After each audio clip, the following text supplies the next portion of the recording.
Capítulo 2, a partir do versículo 1 até o versículo 4.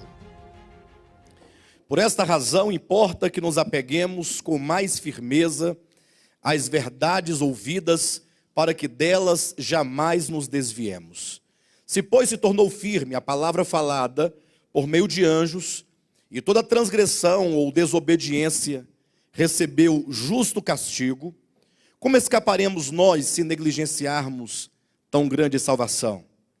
A qual, tendo sido anunciada inicialmente pelo Senhor, foi-nos depois confirmada pelos que a ouviram, dando Deus testemunho juntamente com eles, por sinais, prodígios e vários milagres, e por distribuições do Espírito Santo, segundo a sua vontade. Amém? Queridos, antes de nós tocarmos exatamente aqui nos pontos destes 4 versículos, é importante a gente estabelecer a conexão do capítulo 2 com o que ele disse nos versículos anteriores, ou seja, no capítulo anterior, que é o capítulo 1. Quando se toma ou se retoma a leitura, sempre buscando o contexto, certamente o sentido, o entendimento do texto fica muito mais claro. E assim não fica comprometido a verdade do texto. Então observe, os irmãos, que o apóstolo começa dizendo assim, olha, por esta razão, importa que nos apeguemos com mais firmeza às verdades ouvidas, para que delas jamais nos desviemos. Ele começa dizendo, por esta razão. Ora, qual é a razão? Ele coloca aqui uma razão, está no capítulo 1, certamente, dizendo que existe um motivo, portanto, para que nós nos apropriemos dessas verdades, nos agarremos a essas verdades, de modo a nunca nos desviarmos dessas verdades apresentadas no capítulo 1. Se nós voltarmos aqui, vamos ver que um dos pontos dessa advertência, e esta é a primeira advertência dessa epístola, ele fará aqui várias advertências ao longo dessa epístola. Ele diz que existe, primeiramente, o falar de Deus. Nós vivemos num tempo de muito privilégio. Ou seja, havendo Deus outrora falado muitas vezes, o certo é que Deus, ele fala aos homens desde sempre. O falar de Deus, que é o meio pelo qual ele se revela aos homens, ele está à disposição dos homens desde o princípio da criação. Agora, esse falar, ou esses falares de Deus, porque são muitos os falares de Deus ao longo da história, eles possuem níveis de revelação diferentes. Então, imaginemos nós que você está lendo a Bíblia e você então lê a história de Abraão. Você fica entusiasmado. Abraão é um homem proeminente nas Escrituras.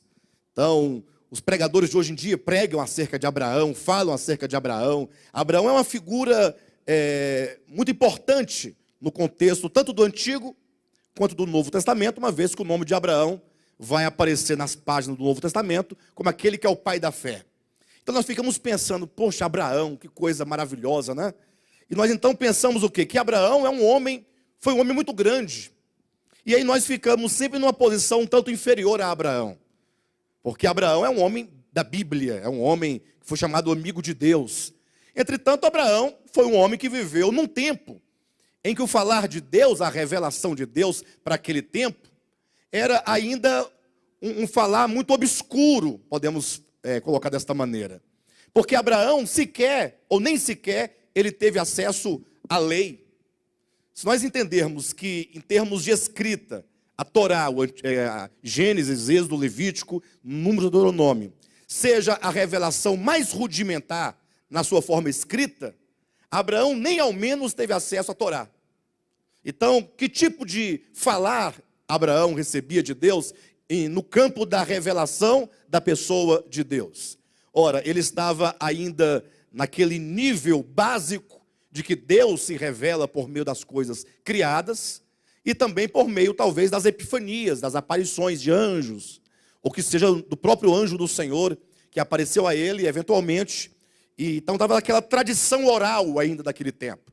Nós temos a criação, as epifanias e a tradição oral, que começa certamente com Adão, e em seguida vai passando por todos, por Sete, por Enos, por Noé, e assim sucessivamente. De sorte então que Abraão, embora um grande homem na Escritura, viveu num tempo que não tinha muito privilégio como nós temos hoje.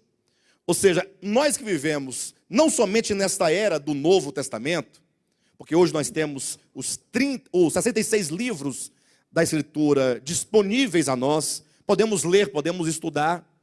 Não somente vivemos depois também da encarnação do Verbo, do Cristo de Deus que se fez carne, que morreu e ressuscitou.